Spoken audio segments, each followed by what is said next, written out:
बनण्याचा विचार 9 लाख शेळी 9 लाख मेंढी आत्मापार लक्ष्मी आपल्या खिल्लार वाड्यावरती धनाला उतारला संपत्तीला उतारला हा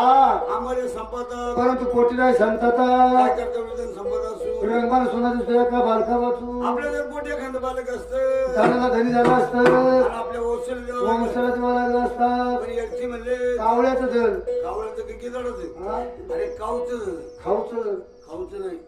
काऊच काऊचं तो मला असं वाटत हा आपल्या आजोबांनी सेवा केली तेव्हा आपले वडील जन्माला आले आपल्या वडिलांनी सेवा केली तेव्हा आपल्या दोघांचा जन्म झाला भाऊ आपल्या सेवा म्हणजे अंतर पाण्याला बरोबर आहे म्हणून देवाने मला अंतर दाखवलं हा याला काय म्हणतात भक्ती वडी देव नाही पाडा भक्तीचं जेवाळा धावून येतो म्हणजे करवाळा मला असं वाटत हा हा तुम्ही लेंडपार सोडायचा बर मला म्हणजे यायचं शाबास रांजा विचार घ्यायचा हा हा बागाचा वर सोडायचा तंगटांगाचा झिंगवतीने भेटायचा बर वरवरती सोडवायचं हा भयंकर नगर म्हणजे जायचं राहुल त्या शिवशंकराचं बघायचं 12 वर्ष देवाची सेवा करायची बरोबर आहे देवाचे सत्वर म्हणजे हा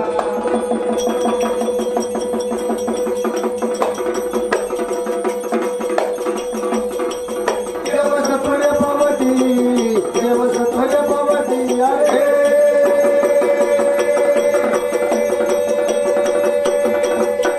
सत्वरे पावती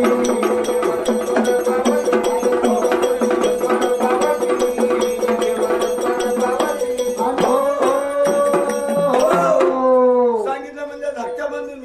ऐकले थोडा राजा रंगावड्यांनी लेंडपार करायच्या धाकट्या भावाच्या सोन्याने हा मला जर असं धरून आला करून घ्यायला मला